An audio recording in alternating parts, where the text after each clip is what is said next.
Os venres, pois, procuramos, polo menos, aprender para ter mellor saúde. Para falar de temas sanitarios de saúde, temos os mellores profesionais, a Glenda Rodríguez, a Martín Iglesias e a Tino Pérez, que sempre nos falan de saúde con ciencia. Que tal, compañeros? Moi bo día.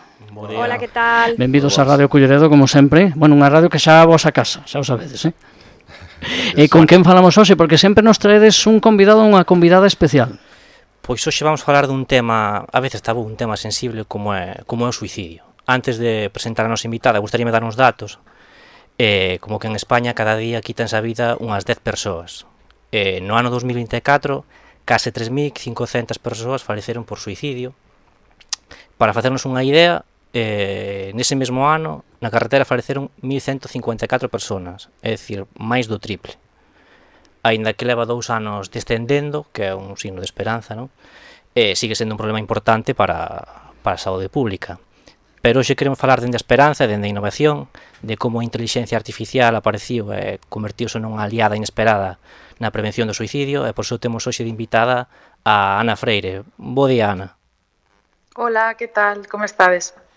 Bueno, para quen non coñeza a Ana Freire, vou intentar ser breve, pero tes un currículum tan espectacular que é difícil resumilo.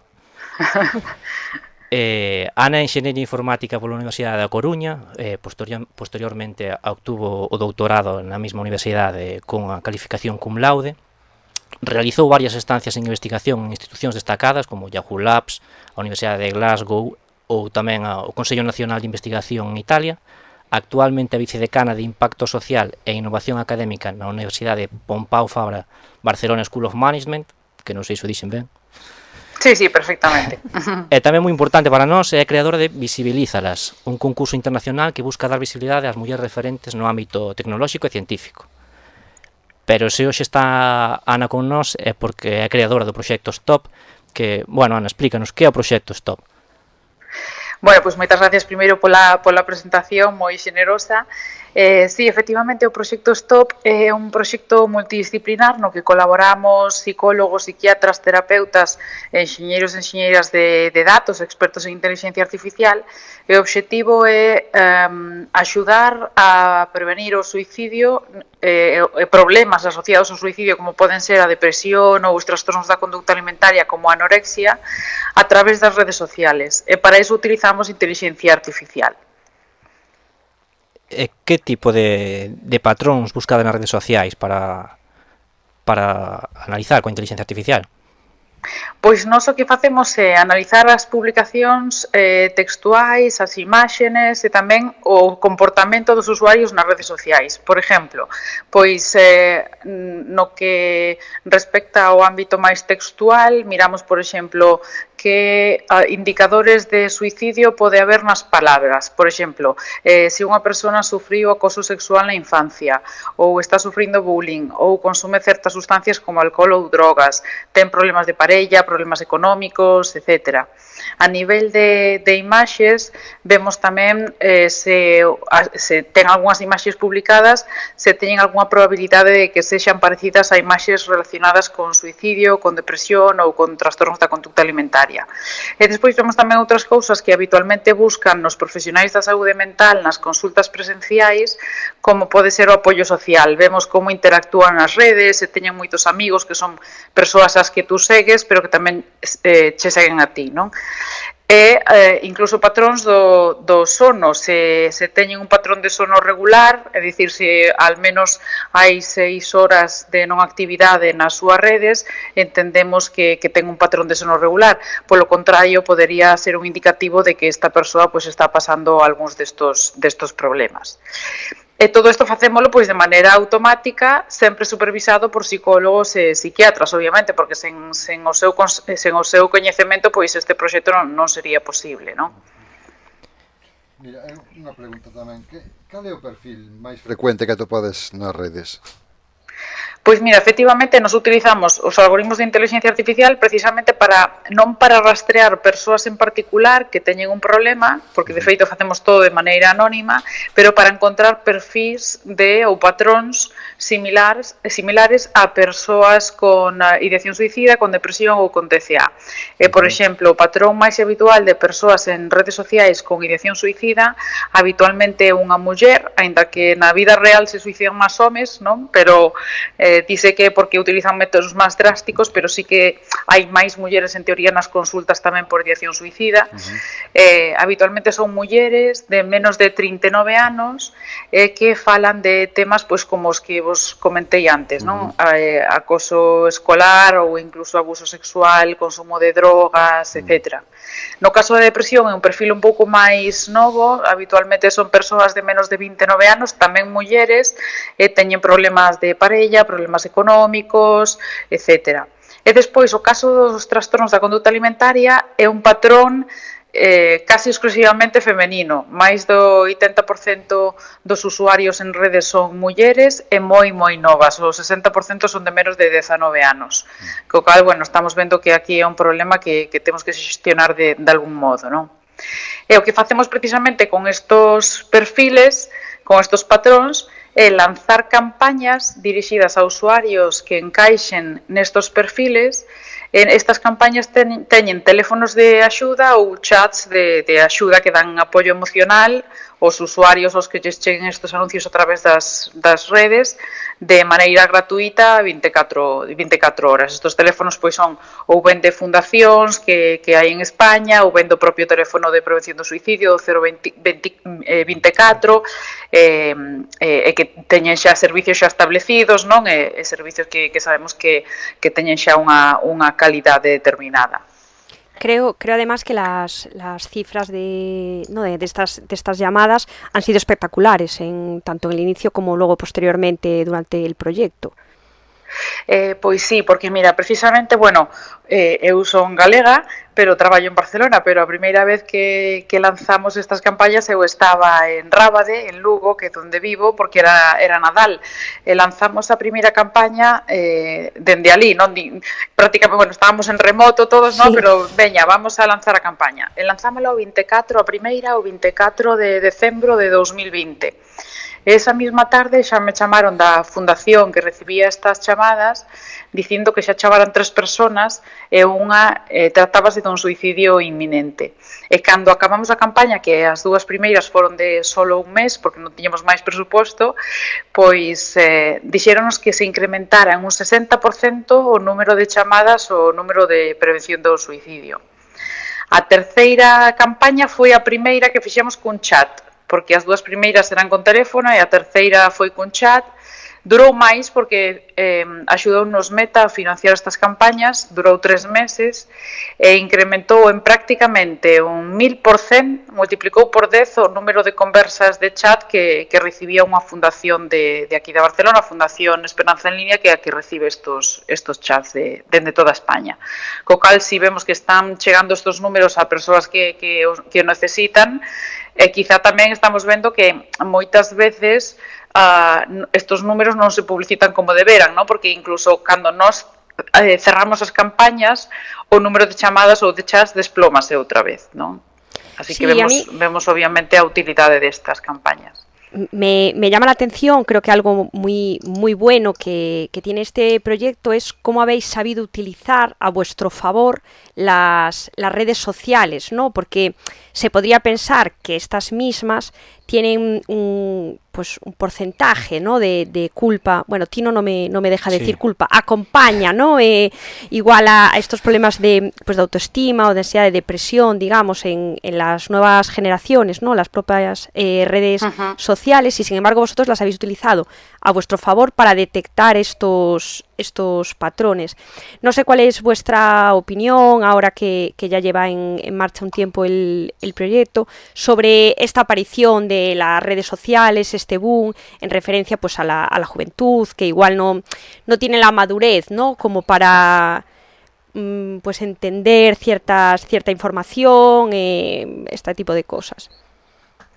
Pois sí, efectivamente. Bueno, xa empezan a aparecer os primeiros estudos que establecen unha causalidade entre o uso de dispositivos digitais, redes sociais e os problemas de saúde mental, especialmente entre os máis novos e entre as rapazas, máis que nos rapaces, non? É dicir, xa non hai unha correlación, senón algo causal, unha causalidade. Obviamente, a mí non me gusta dar toda a responsabilidade ás plataformas, porque o contido que hai nestas plataformas creámolo nós, non? Cogal, obviamente hai un problema previo de educación emocional, de educación en xeral, para controlar ben, oiche, non podes publicar isto nas redes sociais, porque claro, hai contido super agresivo, estamos falando de que hai contido pois de asesinatos, de violacións, de temas de drogas, bueno, de todo. E claro, o peor é que os algoritmos das redes sociais sí que están preparados para que nos enganchemos e estemos vendo contido que nos atrae, ou igual ás veces tamén que é un pouco extremo, porque ás veces desperta ese morbo, non? De ver cousas que están fora quizá da nosa burbulla. Claro, ten consecuencias negativas como que especialmente aos máis novos lles estea aparecendo contido pois moi agresivo. Xa estamos vendo algunhas iniciativas para controlar isto. En Australia, por exemplo, xa se vai a prohibir o uso das redes sociais por parte de menores de 16 anos. Sí, ¿no? lo estuve leyendo el otro día. Sí, es verdad que aquí en España sí. tenemos un proyecto de ley aprobado este año que quiere tirar un poco, ¿no? sobre... Sí, un poco por ahí. Pero... Sí, por ahí, pero claro, a mí aquí me surgen muchas dudas que igual informáticamente nos puedes echar una mano. Claro, una cosa es marcar la edad, pero nosotros mismos somos los que validamos esa edad, ¿no? Claro, o problema son os sistemas de validación de idade totalmente, sí. Isto é algo que tuve a oportunidade de estar en algún foro coas plataformas discutindo desto, sí. non? Porque é un problema, obviamente, porque claro, xa nos metemos nun terreno máis pantanoso que é a identificación biométrica, non? Sí. Quizás pois deberíamos de pasar dunha password ou dun simplemente un sistema onde tú seleccionas o teu ano de nacemento sen que ninguén o valide, non? A pasar nun sistema onde ou ben pos un documento que te identifica ou ben hai algún tipo de control biométrico. E claro, isto especialmente en Europa, con sensibles que somos a todo o tema dos datos persoais, pois, bueno, será unha cousa que está todavía por discutir, supoño, non? Pero ese é un gran problema, o tema de validación. Noutros países sí que se fai, podemos imaginar, pois, en países máis extremos nos temas como, por exemplo, en China, pois todo o que faz online está asociado á túa persona, non? Pero bueno, tampouco son os escenarios máis desexables, obviamente. Unha pregunta, que estamos falando de redes sociais en xerais, pero non lle preguntamos o proxecto Stop en que redes sociais se estás traballando? Pois mira, as 3 primeiras campañas lanzámolas en Instagram, en Facebook, pero agora mesmo, dende xullo, temos unha campaña activa que é a máis grande tanto en tempo como en extensión xeográfica, que é en TikTok, porque TikTok financiounos esta última campaña. TikTok no mes de maio deu financiación a alrededor de 30 iniciativas internacionais a favor da saúde mental para facer campañas nas súas redes, e nós fomos unha destas iniciativas. Entón, agora mesmo estamos lanzando as campañas solo en TikTok, pero non solo en España, senón tamén en Latinoamérica. O 1 de setembro comenzamos no primeiro país latino, que foi Panamá, onde podemos lanzar xa campañas tamén con fundacións de alí. Mira, perdona, Ana, no vosso proxecto empregades a inteligencia artificial buscando ese sentido de beneficio do usuario, non? Pero estamos vendo que a IA tamén, igual que as redes sociais, pódese utilizar no senso contrario, pois manipulando, clonando a voz, manipulando imaxes, manipulando vídeos. Ata que punto, cal é a tua opinión respecto ao uso ético destas tecnoloxías, tanto das redes sociais como da inteligencia artificial? Bueno, pois que, claro, tanto unhas como as outras, a inteligencia artificial e as redes sociais son ferramentas que, claro, dependen que mans caigan, pois son utilizadas para ben ou para mal. Eu tamén estou convencida de que tanto as redes como a inteligencia artificial en moitas ocasións o obxectivo non era construir sistemas pois que, por exemplo, como se está vendo agora, non, que hai rapaces que tomaron a decisión de suicidarse despois de falar con ChatGPT. Obviamente, ningunha plataforma quere apoiar o suicidio dunha persona, non? Son, pois, consecuencias dun desenvolvemento da tecnoloxía que ninguén pensaba que unha persona fose a utilizar dese modo, non? Entón, claro, depende tanto de ás veces do diseño que ten efectos secundarios que ninguén contaba con eles, non? Ou incluso, bueno, pues obviamente o obxectivo que os humanos teñan, que non sempre é bo. Por iso é importante, bueno, pues ás veces concienciar tamén, non? Pues a todas estas plataformas e tal, pero regulalas. Ao final, a regulación é o que máis impulsa as empresas a tomar decisións, porque senón sempre teñen outro tipo de prioridades que obviamente son as que favorecen o seu modelo de negocio, non? Entón, pero cando hai multas, cando hai regulación, pois ante eso opciona a elas, non? E afortunadamente dende Europa, pois temos xa a primeira real e algunhas outras regulacións tamén, por exemplo, a Lei de Servicios Digitales, o que intenta é que todos os usuarios de internet podan navegar por internet, polas redes sociais, os buscadores, todo o que é a web, digamos, de maneira segura. Así que, bueno, confiemos en que se desenvolvan pouco a pouco, porque obviamente van moito por detrás da tecnoloxía, van de maneira moi lenta, pero, bueno, pode ser un bon comenzo para empezar a controlar este tipo de situacións. Sí, también es verdad que yo creo que la inteligencia artificial ha sido un boom, ¿no? Sí, Un algo aparecer de inesperado. repente tan grande, igual para ti, Ana, no ha sido tan inesperado, ¿no? Pero para nosotros de repente esto Sí, apareció totalmente. y yo creo que como sociedad, a nivel hasta ético, de regulación, claro, va mucho más lento de lo que avanza la propia tecnología. Entonces, sí, igual, por un lado, la regulación en cuanto a las empresas y por otro, nos queda igual mucha educación en Mucha los educación, colegios. sí. Bueno, es algo que ha aparecido nuevo y igual es muy interesante incorporarlo en el currículum, ¿no? Escolar, porque está en el día a día y los niños lo utilizan en su día a día. Entonces, igual por ahí sí que hay que darle un cambio a la educación.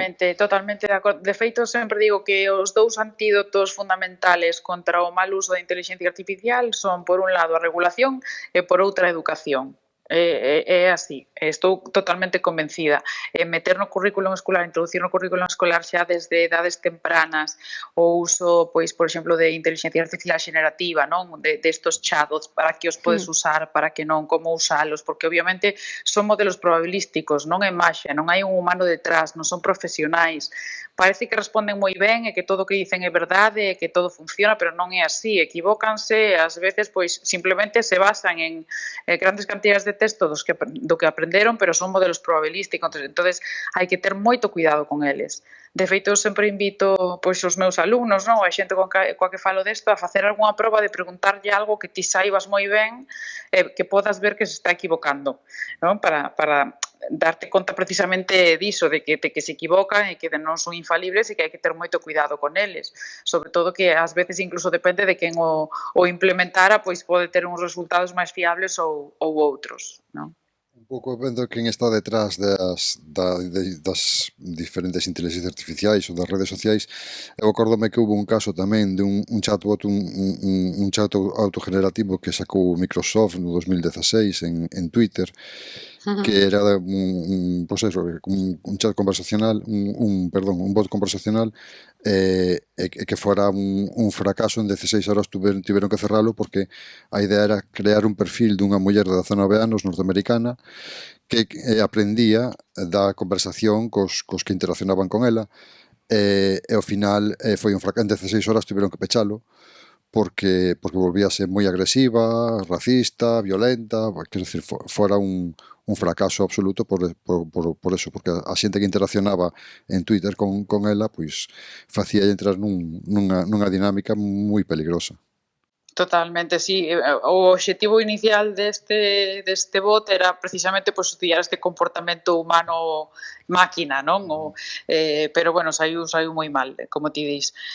Pero, claro, aí vemos que é a responsabilidade, eu creo que é unha mistura entre ese hate speech, ¿no? Como se dice, discurso de odio que temos ou que teñen, vou a falar en segunda persoa, ¿no? Porque non me sinto identificada, que teñen algúns humanos nas redes, pero tamén esta polarización que ás veces as propias redes crean, meténdonos en burbullas onde parece que todo o mundo pensa como a nós, e cando vemos algo que non é como que nós vemos ou que nós estamos acostumados, pois parece que xera como un rechazo, non?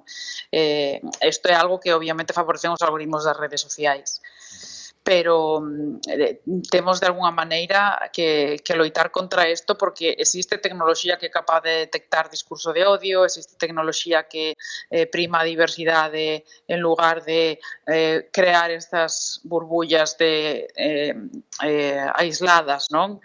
De eco que se chaman, hai que ou se regula, que probablemente é o máis directo, non? Ou este tipo de comportamentos probablemente seguirán. Pero, Ana, ti non pensas que estas borbollas precisamente de haters son provocadas, son intencionadas, teñen un sentido? Bueno, para algúns obxectivos saiu moi ben, non? Por exemplo, en temas políticos saiu moi ben. Sí, claro. Entonces está claro que eu penso que a idea inicial probablemente non, porque de feito parte do que estudiei cando preparaba a tesis eran sistemas recomendadores, non? Que, bueno, son unha ferramenta moi potente en temas de marketing, por exemplo, non? Entón aí non buscas pois unha polarización política ou social como a que se creou nas redes sociais, pero está claro que despois probablemente xenerouse este tipo de resultados e estanlle sacando proveito todo o que poden. Bueno, aquí un poco lo que hablábamos antes, ¿no? Los dos pilares, por un lado la regularización de los contenidos y por el otro el educar ya desde lo más básico, ¿no? De diferenciar información, etcétera. Y yo ya aprovechando que nos hemos metido, así que hemos abierto este melón, voy a aprovechar que te tenemos para conocer un poco tu opinión profesional, no tanto personal. Creo que aquí lo guay es el que tú controlas de esto, y es sobre la exposición de los menores de edad en las redes sociales. No creo que ningún padre ni familiar lo haga con maldad, vamos, eso por descontado, claro. Pero me resulta muy curioso la tranquilidad con la que en general lo hacemos, ¿no? Creo que por la desconfianza de verdaderamente lo que hay en Internet, un poco lo que hablaba antes Tino, ¿no? Pues este odio, racismo, pederastia, etcétera, etcétera, lo que hay claro, pues un poco la parte más oscura, ¿no? de Internet. Claro, sí, totalmente, que aquí hai moito debate, non? Podemos falar de moitas cousas. Por unha, o uso das redes por parte dos menores, por outra tamén o uso das redes por parte dos pais. Sí, era que, tamén exemplo, aprovecho para traer esa parte que sempre echamos la culpa sí. A los chavales, ¿no? Exacto. De feito, mira, fai pouco estuve nun congreso con un policía de menores das Illas Baleares, fixo unha ponencia espectacular. Dixo que máis do 70% das imaxes que utilizaban os pederastas eran imaxes subidas polos pais dos menores. Imaxes normales, imaxes dun pequeno bailando, unha pequena, pois igual, non sei, xogando ou que seña, pero estas persoas enfermas venas de outra maneira. Entón, gran parte do material que teñen estes pederastas ven de fotos subidas polos propios pais dos menores nas redes sociais. A min isto pareceume escalofriante, non? Creo que todos os pais deberían de saber isto e decir, vamos a protexer pois a imaxe e todo, porque protexes a esta persona, non? Porque nunca sabes estes pederastas en que localización están ou o que poden facer.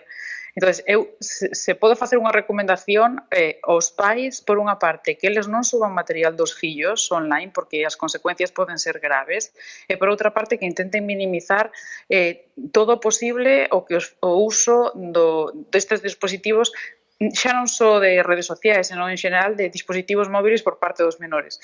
Eu obviamente non son experta en isto, non? Isto debería de decir un psicólogo ou un psiquiatra, pero, bueno, como estou estudando neste ámbito e traballando neste ámbito, aprendo moito dos meus compañeros que si son expertos en saúde mental. A maioría deles, eu creo que todos cos que falo e cos que traballo, dicen que gran parte dos problemas que teñen os menores que chegan ás súas consultas resolveríanse se non utilizasen o teléfono móvil. Así que creo que está moi claro, non? Sí. Pois mira, agradecemos moito que digas ti isto nesta radio, que o digas aos nosos ouvintes, porque non temos ahora un psicólogo que o diga. Pensamos que eres a persona máis indicada para facelo. Bueno, aparte que unha fan da tecnoloxía como son eu, non? Que diga, bueno, sí, pero con límites, pois igual tamén se fían máis, non? Claro, xusto. Mira, ahora sí que me gustaría facer unha pregunta, estas foron profesionais, e queríamos facer unha máis personal. Porque vemos que detrás de cada algoritmo, dos porcentaxes de precisión, despois das campañas que levades feitas, detrás de todo isto hai xente real. Hai familias que sofren, mozas e mozos que pasan crises moi importantes. Que significa para ti, a nivel persoal, traballar nun proxecto que literalmente marca a diferenza entre a vida e a morte? Como xestionas emocionalmente ti estas respostas?